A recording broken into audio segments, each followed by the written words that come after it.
이제 오늘 이 본문 말씀을 통해서 결혼은 하나님의 창조 질서이다, 이 제목으로 함께 은혜를 나누겠습니다. 여러분, 우리나라가 2018년 재작년 기준으로 봤을 때 1년에 결혼이 25만 7,600쌍이 결혼을 했습니다. 그것은 그 전년 대비해서 2.6%가 감소했다고 그럽니다. 그런데 이혼의 건수는 10만 8,700건이었습니다. 거의 절반이 됩니다. 이 이혼은 전년에 비해서 2.5%가 증가했다고 합니다. 그런데 어쩌면 더 심각한 것은 무엇이냐면은 결혼한 부부의 70% 정도 이상이 한 번 이상은 심각하게 이혼을 생각하고 산다고 그럽니다.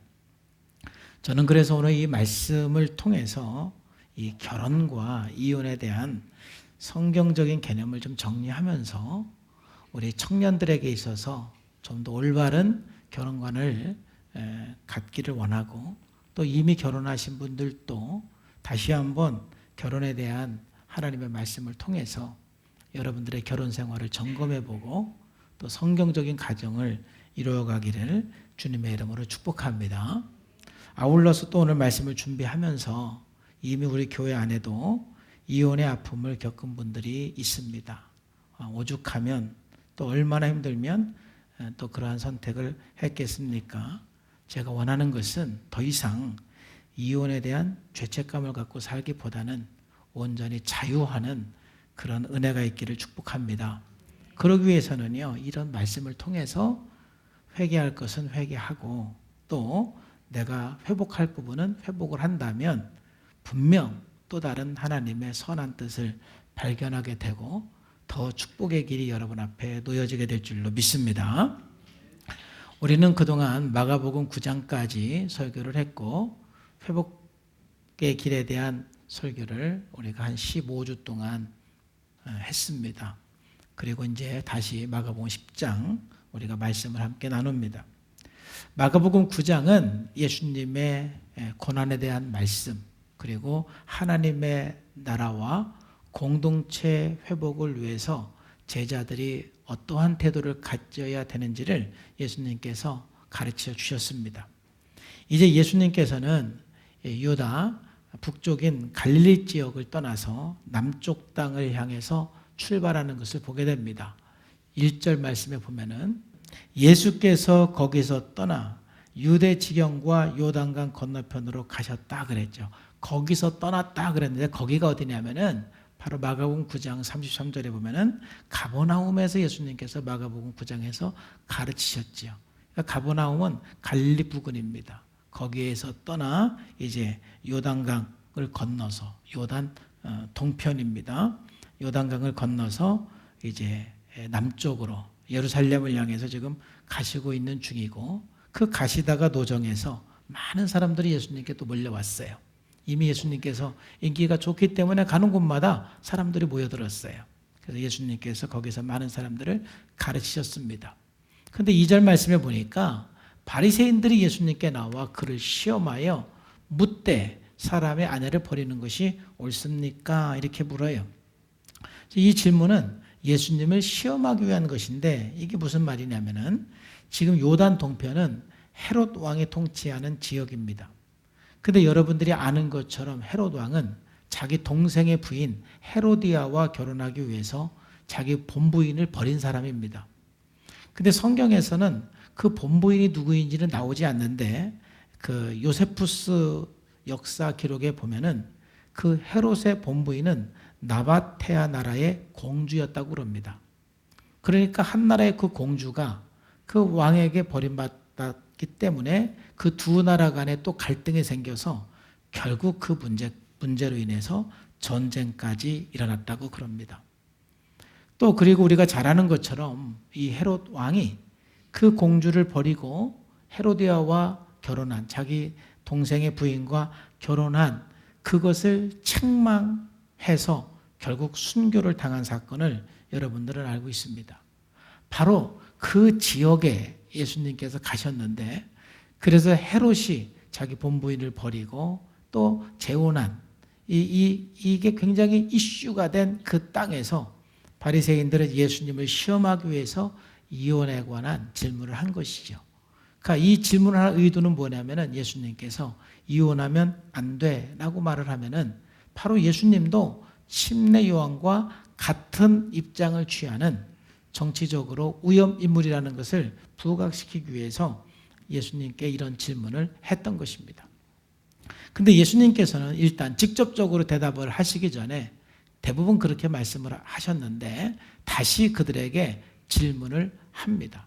대답하여 이르되 모세가 너에게 어떻게 말하였느냐 이렇게 질문을 하죠. 그러자 바리새인들이 대답합니다. 이르되 모세는 이혼 증서를 써 주어서 버리기를 허락하였나이다.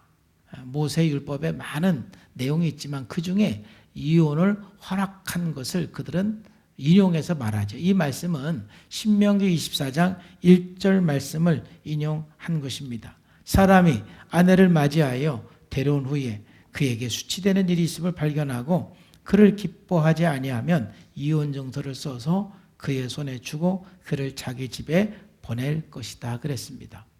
이처럼 바리새인들은 율법 중에 그냥 신명기 24장 1절 말씀에 이혼 증서를 써주고 이혼하라고 말했습니다 라고 대답을 했습니다. 그러자 예수님께서는 율법이 아닌 창세기 2장 말씀을 통해서 결혼이 창조 질서임을 다시 한번 그들에게 말씀하고 있는 것입니다. 5절에서 9절 말씀에 보면은 예수님께서 그들에게 이르시되 너의 마음이 완악함으로 말미암아 이 명령을 기록하였거니와 창조 때부터 사람을 남자와 여자로 지으셨으니 이러므로 사람이 그 부모를 떠나 그 둘이 한 몸이 될지라. 이러한즉 이제 둘이 아니요 한 몸이니 그러므로 하나님이 짝지으신 것을 사람이 나누지 못할지니라 라고 예수님께서 대답을 하셨습니다. 오늘 이 말씀을 통해서 우리가 이 결혼에 대해서 또 이혼에 대해서 우리가 성경적으로 어떠한 생각을 가지고 우리 그리스도인들이 살아야 되는지 한번 살펴보겠습니다. 첫 번째, 오늘 제목에 있는 것처럼 결혼은 하나님의 창조 질서인 것입니다. 결혼은 인간이 만든 제도가 아니라 하나님의 창조 질서라는 것입니다. 오늘 5절에서 9절에 보면은 예수님께서 말씀하시기를 창조 때부터 사람을 남자와 여자로 지으셨으니 이러므로 사람이 그 부모를 떠나서 그 둘이 한 몸이 될지니라 라고 말씀을 했어요. 모세는 율법을 통해서 그 이혼을 허용하는 것을 말을 했지만 예수님께서는 창조 질서를 통해서 결혼을 말을 했고 또 이혼은 하지 않는 것이 좋다고 말씀을 하는 것입니다. 자, 여기서 제가 이 말씀을 통해서 나누고 싶은 것은 결혼은 하나님께서 창조한 창조 질서라는 것이죠. 다시 말해서 여러분들이 결혼하지 않는 것은 하나님의 창조 질서를 깨는 것입니다. 창조 질서를 깨는 것은 그 자체가 저주이고 재앙이 되어서 우리에게 돌아오게 되는 것입니다. 그렇기 때문에 사도 바울처럼 특별한 사명 때문에 또 하나님께서 어떤 독신의 은사를 주어서 결혼하지 않는 것은 그것은 또 하나님의 뜻이기 때문에 괜찮지만 여러분들이 특별한 독신의 은사와 그런 독신의 사명을 받지 않았으면 반드시 결혼하는 것이 하나님의 창조 질서 안에 있는 것입니다. 그렇기 때문에 아직 결혼하지 않은 분들은 결혼에 대한 분명한 의지를 가지고 기도하시기를 주님의 이름으로 축복합니다. 나는 결혼 안 할 거야. 이거 버리시기를 바랍니다. 왜? 창조 질서를 깨는 것입니다. 우리 창세기 2장 말씀을 중에서 좀 더 구체적으로 이 창조 질서에 대해서 생각을 해보겠습니다. 먼저 하나님은 사람이 혼자 사는 것을 좋아하지 않는다라고 말씀을 하셨어요. 하나님은요, 독처하는 것을 좋아하지 않습니다. 창세기 2장 18절 말씀에 보면은 여호와 하나님이 이르시되 사람이 혼자 사는 것이 좋지 아니하니 내가 그를 위하여 돕는 배필을 지으리라 그랬어요. 여러분 창세기 1장 말씀에 보면은 하나님께서 창조하시고 6번이나 보시기에 좋았더라, 보시기에 좋았더라라고 말씀을 하세요. 그런데 하나님이 이 창조하신 이후에 아담이 독초하는 것을 보시고 처음으로 보시기에 좋지 않았다라고 말하는 거예요. 하나님은 사람이 혼자 사는 것, 독초하는 것을 좋아하지 않습니다. 이 말은 무슨 의미겠습니까? 사람은요, 혼자 살 수 없는 존재라는 것입니다. 모든 사람은 관계 속에서 행복을 찾을 수가 있는 것입니다. 관계 속에서 성장할 수가 있는 것입니다. 또 우리는 관계 속에서 하나님의 나라를 경험할 수가 있는 것입니다. 그러므로 우리는 관계를 떠나서는 행복할 수도 없고, 관계를 떠나서는 성장할 수도 없고, 우리는 관계를 떠나서는 살 수도 없는 것입니다. 그러므로 마귀는 끊임없이 인간 관계를 파괴하는 것이고, 특별히 부부관계를 파괴하는 것이 사단의 역사인 것입니다. 그러므로 어떤 사람은 관계 트라우마 때문에 나는 결혼하지 않을 거야 라고 말하는 사람이 있어요. 늘 엄마 아빠가 싸우는 것을 보면서 나는 절대 결혼하지 않을 거야 라고 말하는 것은 여러분 사단이 주는 생각이라는 것을 아셔야 돼요. 그런 창조 질서를 깨는 것입니다. 어떤 사람은 결혼하려면 돈이 있어야 돼. 나는 돈이 없어서 결혼을 못해 라고 생각하는 사람도 이건 사단의 음성인 것입니다. 창조 질서를 깨는 것입니다. 그게 무슨 뜻인지 저는 이해는 하지만 그렇다고 해서 결혼을 포기하는 것은 그리스도인으로서 맞지 않습니다. 또 어떤 사람은 나는 결혼할 능력이 안 되는 사람이야, 나는 결혼할 준비가 안 된 사람이야 해서 나는 결혼을 안 할 거야 라고 생각하는 사람도 있습니다. 이러한 모든 것들이 어떻게 보면은 관계를 깨는 것이고 결혼을 부정하는 것이기 때문에 하나님의 창조 질서를 배반하는 것입니다. 그건 재앙인 것입니다. 여러분 우리는 서로 돕는 배필을 통해서 서로 채워지고 서로 성장하는 것입니다. 내가 그를 위하여 돕는 배필을 지으리라 그랬습니다. 특별히 우리는 결혼해서 서로 부부간에 서로 성장을 도와주고 서로 필요를 채워주고 서로의 그 하나님과의 그 관계를 도와줄 수 있는 돕는 배필이 되는 것입니다. 그래서 하나님께서는 아담이 독처하는 것, 혼자 사는 것을 좋게 보지 않고 하나님께서 직접 여자를 창조해서 아담에게 이끌어 가셨던 것입니다. 이것이 바로 하나님께서 만든 결혼 제도인 것입니다. 아담이 독처하는 것을 좋지 않게 여기시고 직접 아담을 도울 수 있는 배필을 창조해서 직접 아담에게 하나님께서 이끌어 가셨습니다. 창세기 2장 21절 22절에 보면은 여호와 하나님이 아담을 깊이 잠들게 하시니 잠들매 그가 그 갈빗대 하나를 취하고 살로 대신 채우고 여호와 하나님이 아담에게 취하신 그 갈빗대로 여자를 창조했습니다. 그리고 어떻게 했습니까? 그를 아담에게로 이끌어 갔습니다. 마치 결혼식에 신부의 아빠가 신부의 손을 잡고 그 딸을 이끌어서 그 아담에게, 신랑에게 이끌어 가듯이 마치 지금 하나님께서는 아담이 잠에서 깨어났을 때 하나님께서 창조한 하와를 손을 잡고 이끌어서 아담으로 이끌어 가는 것입니다. 이것이 하나님께서 만드신 결혼 제도이고 부부 관계인 것입니다. 여러분, 결혼은 결코 인간이 만든 어떠한 제도가 아닌 것입니다. 여러분, 결혼은 어떠한 문화가 아닌 것입니다. 결혼은 하나님께서 창조한 창조 질서인 것입니다. 결혼은 그러므로 특별히 하나님의 은사, 독신의 은사를 받은 분이 아닌 이상 결혼을 하는 것이 바로 하나님의 뜻에 순종하는 것이고 창조 질서에 순응하는 것이고 이게 복인 것입니다. 그러면 결혼이라는 것이 무엇이냐? 오늘 말씀을 보면 결혼은 바로 부모를 떠나서 한 몸을 이루는 것이다 라고 말하고 있는 것입니다. 23절과 24절 말씀을 보면은 아담이 이르되 이는 내 뼈 중에 뼈요 살 중에 살이다. 이것을 남자에게 취하였은즉 여자라 부르리라. 그렇게 말씀했습니다. 그리고 24절에 보니까 그러므로 남자가 부모를 떠나서 그의 아내와 합하여 둘이 한 몸을 이룰지니라 그랬습니다. 여러분, 결혼을 하기 위해서는 두 가지 조건이 중요합니다. 하나는 부모를 떠나는 것입니다. 그리고 하나는 둘이 연합하여 한 몸을 이루는 것입니다. 여러분, 부모를 떠난다는 것은 육체적인 떠남의 이상, 심리적인 떠남을 말하는 것입니다. 심리적인 개별화를 말하는 것입니다. 심리적으로 부모하고 개별화가 될 때 우리는 부부가 한 몸을 이루고 연합할 수가 있는 것입니다. 부모와 심리적으로 개별화가 되지 아니하면 부부 간에 연합할 수가 없는 것입니다. 하나는 깨지는 것, 하나됨이 깨지는 것입니다. 여러분, 부모님과 개별화가 안 된 사람의 특징이 몇 가지가 있습니다. 가장 큰 특징은 뭐냐면은 개별화가 되지 않은 사람은 굉장히 누군가를 통제하려고 합니다. 통제를 받고 통제를 하는 것이 편한 것입니다. 많은 사람들은 어떤 불안 때문에 누군가를 통제하는 것입니다.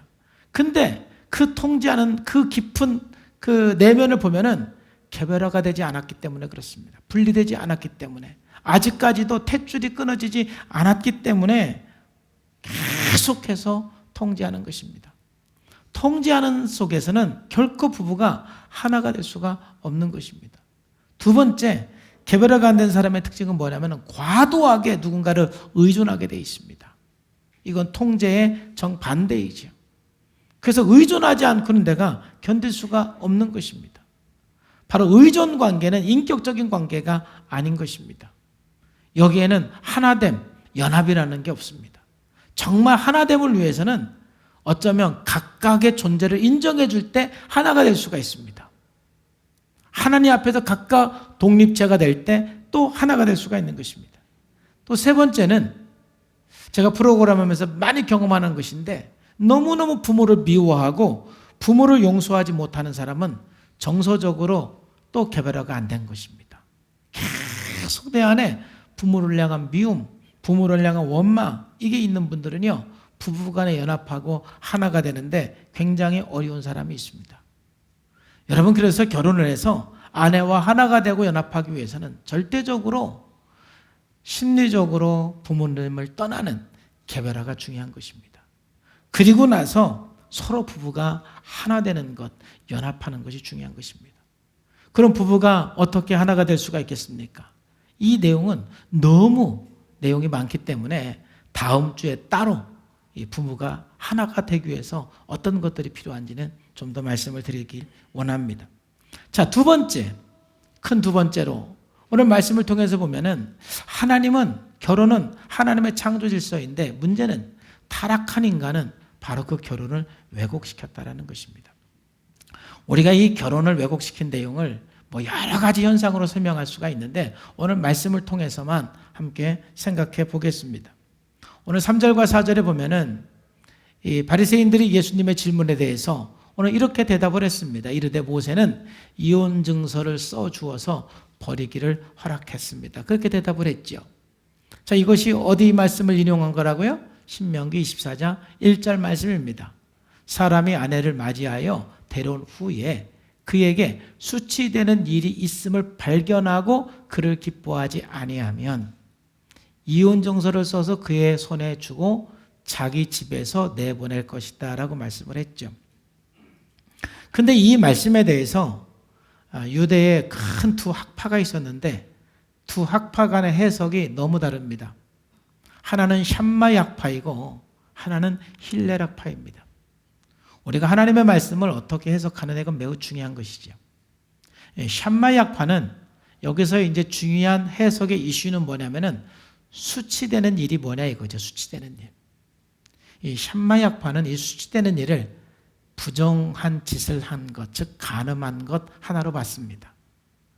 수치된 일이 발견되면 이혼 증서를 써서 이혼을 하라라고 말을 하는 것이죠. 그런데 문제는 뭐냐? 힐렐 학파입니다.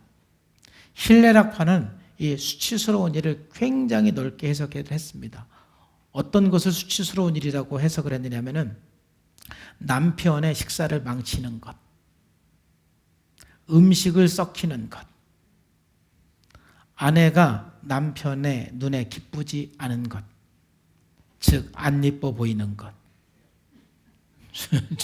그렇지. 뭐 이건 내가 말하는 게 아니야. 힐레락파가 이렇게.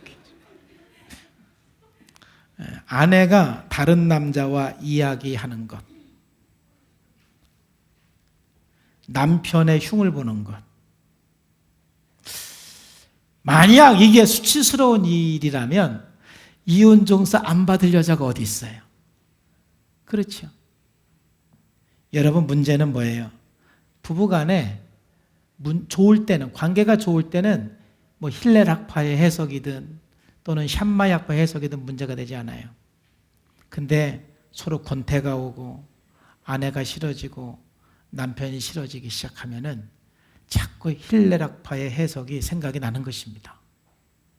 그래서 그 해석을 따라서 트집을 잡아서 이혼 증서를 써주게 되는 것입니다. 당시에 사람들이 너무 악해서 그저 남자들이 여자들을 너무 쉽게 버리니까 사실 완악해서 적어도 수치스러운 일을 했을 때 이혼 증서를 써서 주라는 것은 여자들을 보호하기 위한 말씀이었습니다. 근데 그 말씀마저도 인간이 이렇게 해석을 해서 여자들의 그 작은 것 트집을 잡아서 그냥 증서를 써서 버리는 것이 그 당시의 풍습이었습니다. 그러니까 여러분, 그 시대에 얼마나 유대인들이 이혼을 쉽게 생각했는지 우리는 이 말씀을 통해서 짐작할 수가 있는 것입니다. 여러분, 마태복음 10장에 보면은 예수님의 제자들도 굉장히 이혼을 그 당시에 쉽게 생각했던 것을 우리가 볼 수가 있습니다. 10절에 집에서 제자들이 다시 이 일을 물었어요. 여러분, 예수님의 제자들이요, 예수님께서 이제 노정에서 많은 사람들을 가르쳤을 때 그게 이해가 안 되면 이제 다시 집에서 다시 묻는 경우가 종종 있었어요. 그런데 여러분 생각을 해보세요. 예수님께서 지금 창세기 2장 말씀을 가지고 가르쳤는데 그게 여러분 이해가 안 될 내용이 어디 있어요, 없어요? 없지요. 그래도 다시 물어봤다라는 것은 제자들이 지금 이해가 안 된다라는 말이에요. 그건 지금 예수님의 제자들도 뭔가 예수님의 가르침에 대해서 충격을 받았던 거예요. 그러면 그 충격이 뭐냐? 마가복음에는 기록이 안 나왔는데 마태복음에 이 똑같은 말씀이 마태복음 19장에 나와요. 이 똑같은 바리새인들의 이 질문에 대해서 예수님께서 대답을 하고 또 예수님과 제자들과의 그 대답 속에서 예수님의 제자들은 이렇게 예수님께 말을 해요. 제자들이 이르되 만일 사람의 아내에게 이같이 할진대 장가들지 않는 것이 좋겠습니다라고 말을 해요. 이 뜻은 가만히 살펴보면 무슨 의미냐면요, 예수님, 이혼이 그렇게 힘든 일이라면, 이혼을 그렇게 할 수 없는 것이라면 차라리 결혼을 하지 않는 게 낫겠습니다. 사실 이런 의미가 내포되어 있어요. 그러니까 예수님의 제자들조차도 유대인이잖아요. 남자잖아요. 그러니까 예수님의 제자들조차도 얼마나 이혼을 쉽게 생각했는지, 그래서 예수님의 그 가르침이 얼마나 충격적이었는지를 보여주는 대목인 것입니다. 이것이 인간이 얼마나 하나님께서 세우신 결혼제도를 왜곡시켰는지 보여주는 대목인 것입니다. 그러면 인간이 왜 이렇게 결혼제도를 왜곡시켰는가? 아담과 하와가 타락 이전의 삶에서 타락 이후의 삶으로 이렇게 그 전환될 때 창세기 3장 16절 말씀이 있어요. 이제 타락한 이후에 두 사람의 관계 속에서 보면은 왜 우리가 부부관계가 왜곡되는지를 보여주게 되는 것입니다. 너는 남편을 원하고 남편은 너를 다스릴 것이다 라고 말씀을 하고 있어요.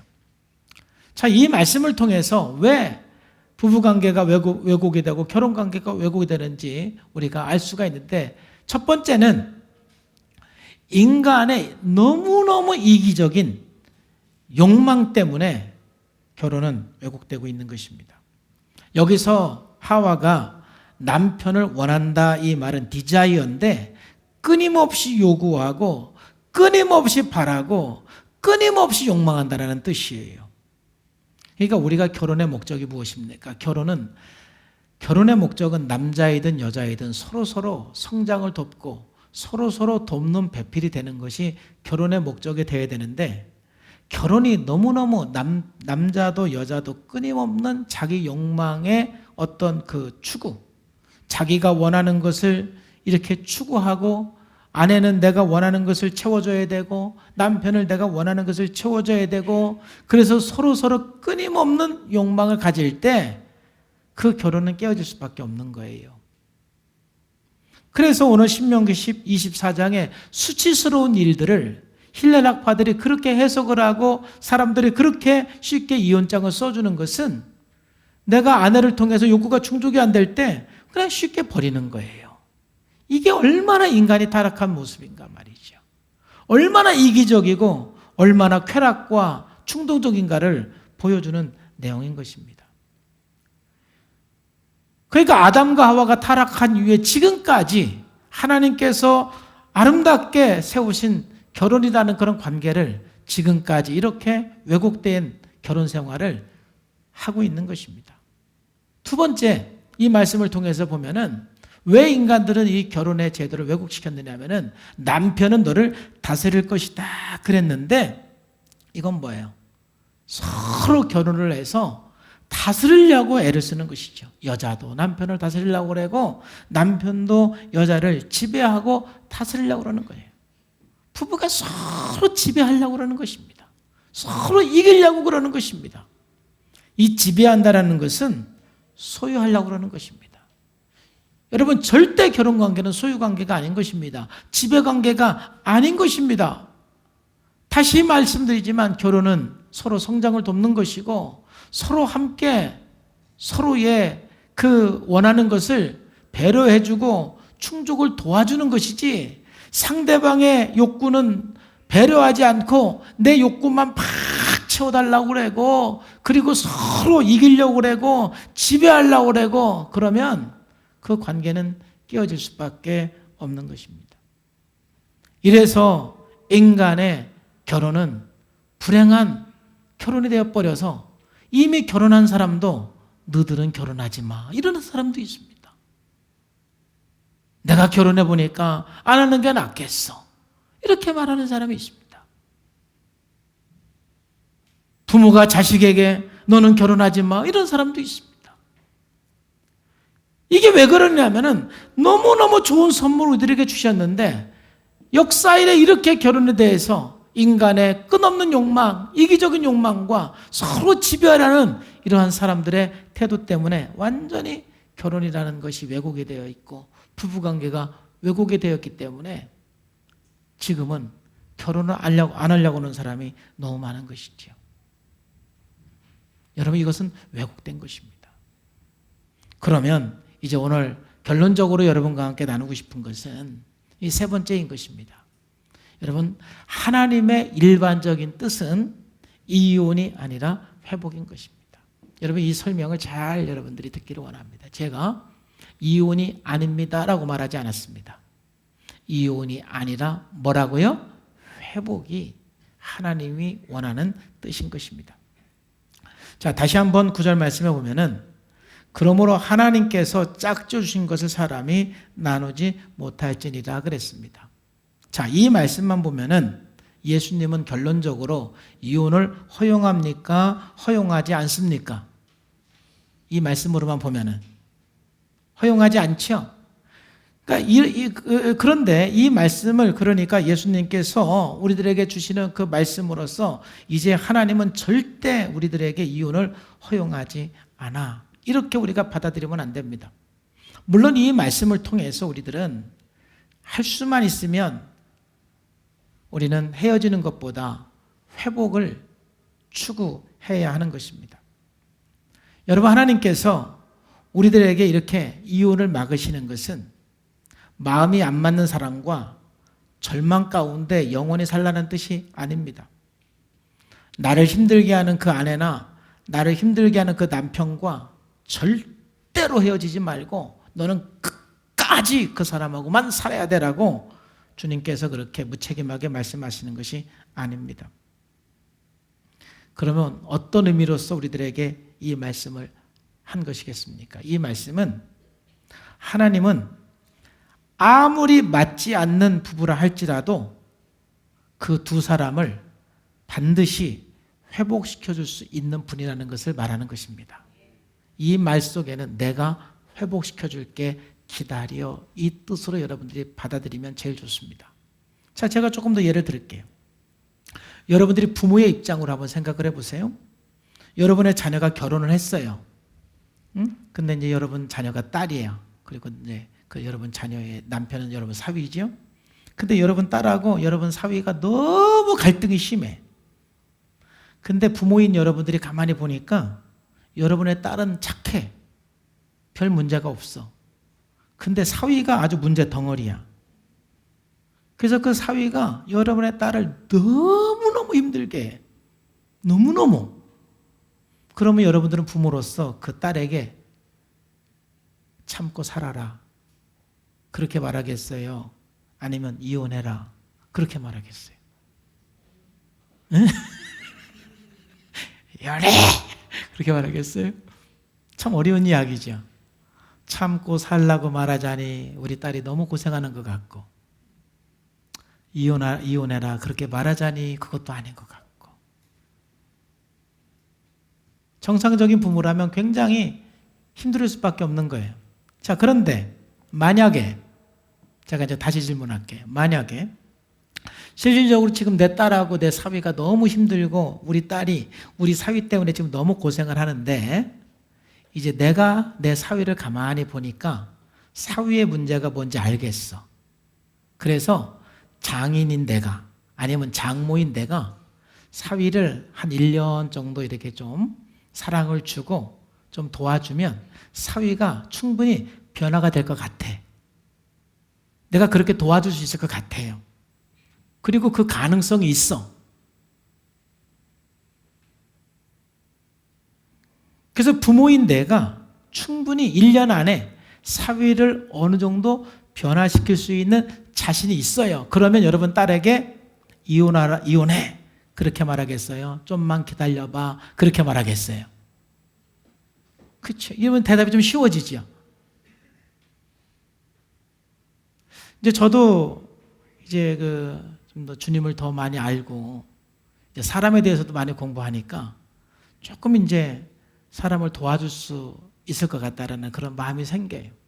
먼저 저도 아마 사위가 1명 생길 겁니다. 그리고 며느리가 아마 3명 생길 겁니다. 할렐루야. 기대가 돼요. 생길 겁니다.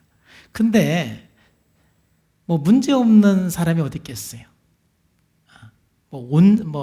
상처가 하나도 없고 쓴뿌리가 하나도 없고 그런 문제 없는 사람이 세상에 어디 있겠어요? 아마 누군지 모르겠지만은 우리 며느리 될 사람도 약간의 성격적인 문제가 있을 수가 있고, 우리가 사위 될 사람도 그럴 수가 있고, 물론 우리 아이들도 문제가 있어요. 근데 제 마음속에 그래도 좀 안심이 되는 것은 제가 어느 정도 그래도 도와줄 수 있을 거라는 마음의 그런 그 확신이 있어요.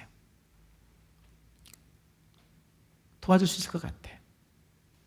그러면 이혼하라고 말하기보다는 아빠가 도와줄 테니까 좀 참아봐, 그리고 너도 노력해봐 라고 말할 것 같아요. 지금 하나님께서 우리들에게 그러므로 하나님이 짝지어주신 것을 사람이 나누지 못할지리라, 이게 정말 창조의 원리이지만 이 말 속에서는 하나님께서 반드시 회복시켜 줄 거라는 약속이 함께 포함되어 있는 것이고, 하나님은 회복할 수 있는 능력이 있는 분인 것입니다. 그렇기 때문에 성경에서는 오히려 이혼을 허락하는 경우가 2가지가 있습니다. 저는 그거 역시도 그래서 그렇게 저는 개인적으로 해석을 합니다. 다른 내용이지만은 하나님께서 이혼을 허락하는 경우는 그러니까 어떤 경우일까요? 이제는 변화될 가능성이 전혀 없을 경우에, 회복할 가능성이 전혀 없을 경우에 회복 불가능한 사람과는 이혼을 허용한다라고 저는 그렇게 좀 받아들이고 있습니다. 하나님께서도 우리 구원을 위해서 끝까지 참고 기다리십니다. 그런데 끝까지 회개하지 않는 사람을 하나님께서는 어떻게 하세요? 버리십니다. 저는 결혼도 비슷한 원리예요. 남자이든 여자이든 잘못했으면 그 잘못을 인정을 하고 변화에 대한 의지가 있으면 우리는 얼마든지 용서하고 다시 화목할 수가 있는 것입니다.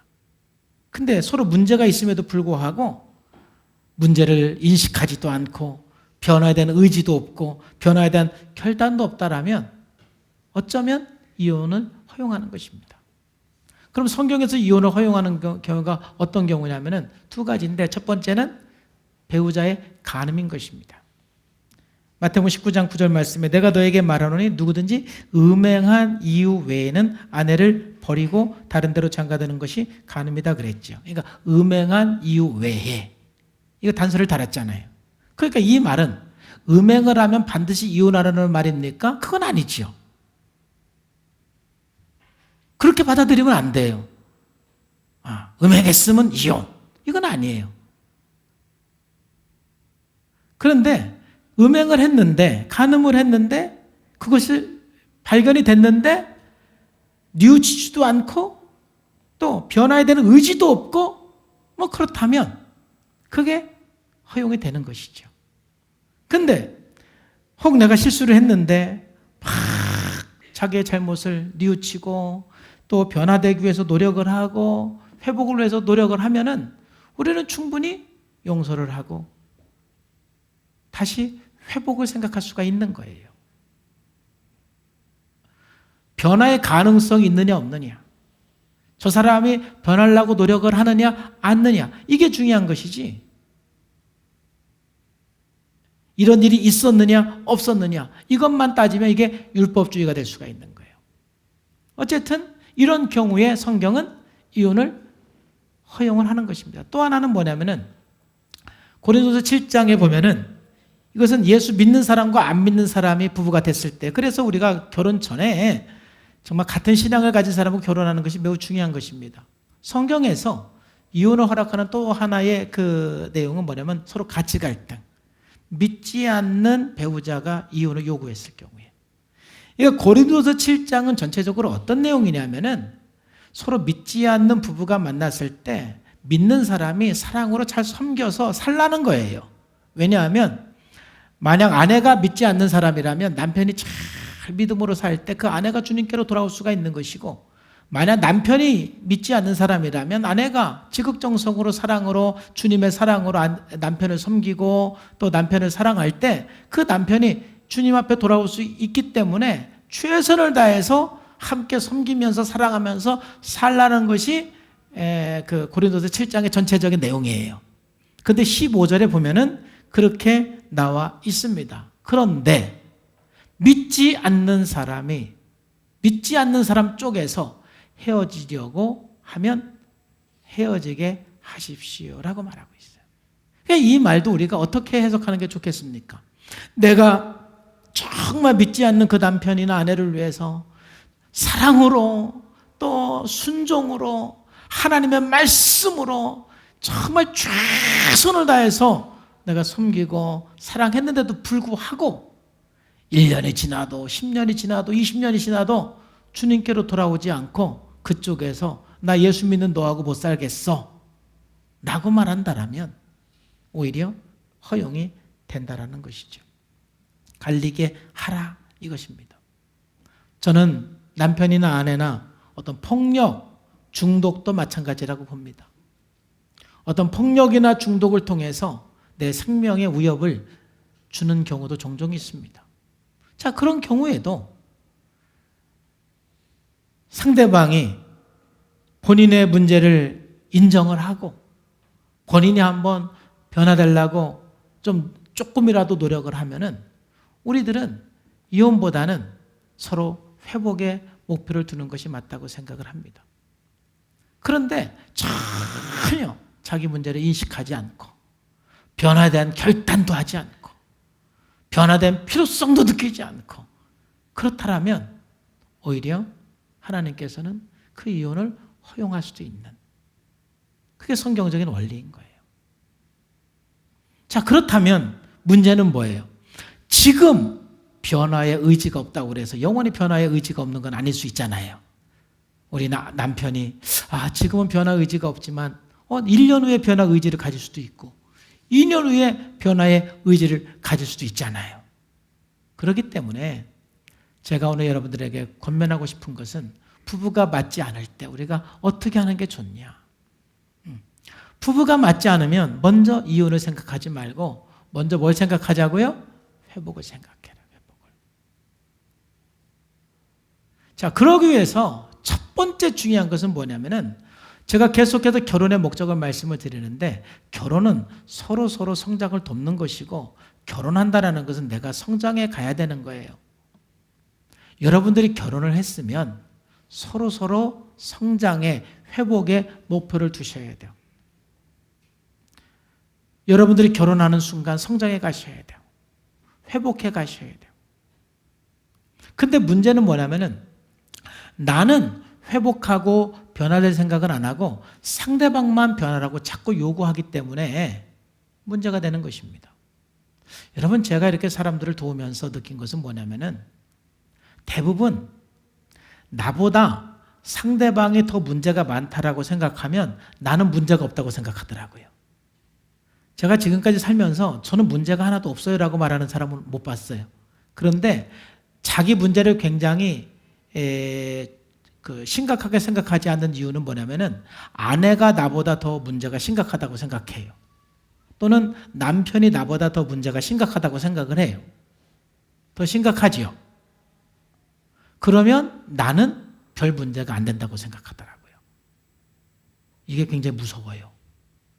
그러니까는 모든 사람들은 어떻게 생각하냐면은 상대방만 바뀌면 우리 가정은 행복해질 수 있어 라고 생각을 합니다. 여러분, 그렇게 생각하면 아멘. 네? 누가 아멘 했어 지금? 취소? 정신 차리세요. 한번 따라해봐요. 너만 바뀌면 우리 집은 행복한데. 여러분, 그렇게 생각하지 않습니까? 이게 문제인 거예요. 너가 변하기 이전에 각각 성장을 해야 돼요. 여러분, 마태복음 7장 3절 말씀에 보면은 어찌하여 형제 눈 속에 있는 티는 보면서 내 눈 속에 있는 들보는 보지 못한다 그러잖아요. 항상 각각 회복을 하고 각각 성장을 하면 따라서 상대방도 변화가 되는 거예요. 그러니까 여러분 아내가 어떻든 간에 여러분 남편들은 성장하고 변화되고 회복되어 가기를 주님의 이름으로 축복합니다. 그러면 되는 거예요. 또 여러분들의 남편이 어떻든 간에 여러분들이 회복하고 변화되고 성장해 가면 돼요. 물론 그런 경우는 제가 볼 때 거의 없어요. 가끔 있어요. 근데 없는 건 아니에요. 내가 굉장히 변했는데도 불구하고 상대방이 하나도 안 변할 수도 있어요. 그렇죠? 근데 그런 게 많지는 않지만 가끔 있어요. 그렇다 할지라도 내가 변했으면 나는 예수님 안에서 승리한 거예요. 하나님 반드시 상 줄 줄로 믿습니다. 그러니까 상대방이 변하면 너무너무 좋지만 상대방이 변화되고 안 변화되고 그건 상대방의 문제이니까 예수 그리스도 안에서 나의 회복과 나의 변화를 주님께서 도와주시기 때문에 내가 회복이 되고 내가 변화가 되는 게 중요하고, 그러면 여러분 제가 경험을 통해서 보면은 100명 중에 95명은 내가 변하면 상대방도 변해요. 거의 그래요. 거의. 근데 대부분 많은 사람들이 그 노력은 하지 않고 자꾸 상대방만 바꾸려고 노력을 하다 보니까 결혼에 대한 왜곡이 점점 심해지는 거예요. 그래서 지금은 우리 아내나 우리 남편이 좀 변화에 대한 의지가 좀 약하다 할지라도 내가 회복이 되고 내가 변화가 되면 반드시 여러분 배우자도 변화에 대한 의지를 가질 가능성이 많습니다. 그래서 결혼을 하면 각각 성장과 회복의 목표를 가져야 돼요. 마지막으로요, 중요한 게 뭐냐면은 바로 우리가 이 결혼이라는 것은 서로 성장을 돕는 배필이라는 것을 우리가 잊으면 안 돼요. 왜 자꾸 결혼이 왜곡이 되느냐 하면은 상대방의 허물에 대해서 자꾸 잔소리하고 비난하고 분노하고 바가지를 긁고 그렇기 때문에 그렇습니다. 여러분, 그래서 역사 이래 변한 사람은 하나도 없어요. 역사 이래는 제가 모르겠어요. 안 살아봐서. 근데 제 경험상 우리 남편 바가지를 긁었더니 바뀌었다 이런 사람은 없어요. 또 우리 아내 내가 화를 냈더니 바뀌었다 그런 경우도 없어요. 여러분들이 원망하고 분노하고 잔소리한다고 해서 상대방이 결코 변하지 않아요. 정말 내가 상대방의 성장, 상대방의 회복을 위해서 얼만큼 효과적으로 도왔는지 한번 여러분들이 점검해 보셔야 돼요. 그런 의미에서 여러분들이 성사학교에 나오는 것은 저는 복이라고 생각을 해요. 왜냐하면 구체적으로 좀 서로 부부가 맞지 않을 때 어떻게 성장을 도와줄 수 있는지 제가 좀 그래도 가르쳐 주기도 하고 안내해 주잖아요. 몰라서 못하는 경우가 굉장히 많아요. 그런 방법을 알아서 구체적으로 이러한 남편을 내가 어떻게 좀 성장을 위해서 돕고 우리 아내의 성장을 위해서 어떻게 도와야 되는지 알아야만 도울 수가 있는데 그 방법을 모르고 그냥 잔소리만 하고 비난만 하고 여러분 그래가지고는 상대방의 성장을 돕는 배필이 절대 될 수가 없는 거예요. 여러분들이 20년, 30년 저렇게 1번, 2번을 했음에도 불구하고 우리 배우자가 전혀 변화의 의지가 없고 전혀 변화의 결단이 없다. 그렇다면 그건 하나님께서 어쩌면 이혼을 허락하는 관계일 수도 있어요. 근데 10년, 5년도 노력을 안 해보고 10년도 노력을 안 해보고 그냥 몇 개월 살아보고 우리 헤어져. 이것은 여러분들이 결혼에 대한 왜곡이다 이거예요. 하나님은 모든 사람이 타락으로 인해서 부족한 것을 다 알고 있습니다. 그래서 하나님께서는 저도 회복하기를 원하시고 여러분도 회복하기 원하시고 모든 남편과 아내 회복하기를 하나님 원하시는 거예요. 오늘 또 주님 앞에 나가서 여러분 각각 성장해 나가고 회복해 나가시기를 주님의 이름으로 축복합니다. 반드시 하나님께서 여러분들을 향해서 아름다운 가정생활을 이룰 수가 있어요. 그래서 오늘 청년들에게 다시 한번 부탁을 하지만 여러분 결혼을 안 한다는 생각은 아예 버리시기를 주님의 이름으로 축복합니다. 그리고 결혼을 할 때 여러분 끝없는 욕망을 가지고 지배하려고 결혼하면 안 됩니다. 결혼하는 순간 여러분들은 더 성장의 의무가 있습니다. 결혼을 했기 때문에 여러분들은 더 어른으로 회복하고 더 어른으로 성숙해 가야 하는 것입니다. 그리고 결혼을 하면 진정 상대방의 성장을 위해서 돕는 게 결혼인 것입니다. 그런 각오를 가지고 우리는 결혼을 해야 됩니다. 그리고 이미 결혼하신 분들은 다시 한번 여러분들의 결혼의 삶을 점검하면서 내가 어떻게 하고 있는지, 그래서 다시 한번 여러분 이 원리를 가지고 여러분 배우자와 회복을 향해서 주님 앞에 무릎 꿇고 기도하면서 성장을 돕고 여러분 자신이 성장해 나간다면 반드시 여러분의 가정은 회복될 줄로 믿습니다. 아울러서 이미 이혼의 아픔을 겪은 분들도 이런 말씀을 통해서 다시 출발할 때 이 원리를 가지고 출발을 하면 이제 하나님 앞에서 온전한 자유와 온전한 회복을 경험하게 되는 것입니다. 이러한 가정을 이루어 가시기를 주님의 이름으로 축복합니다. 기도하겠습니다. 하나님 아버지 감사합니다. 오늘 말씀을 통해서 함께 우리가 예수님의 가르침을 통해서 결혼에 대해서 그리고 또 이혼에 대해서도 우리가 한번 생각해 보았습니다. 정말 우리가 결혼한다라는 것은 서로 성장하겠다라는 결단, 회복하겠다는 결단이 그 속에 있음을 우리가 알고 결혼을 하고 나서 계속해서 나의 성장, 나의 변화에 집중을 해서 회복해 나가는 삶이 되게 해주시고 그러므로 하나님께서 기뻐하는 온전한 가정을 이루어갈 수 있도록 하나님 인도해 주옵소서. 예수님의 이름으로 감사하며 기도하옵나이다.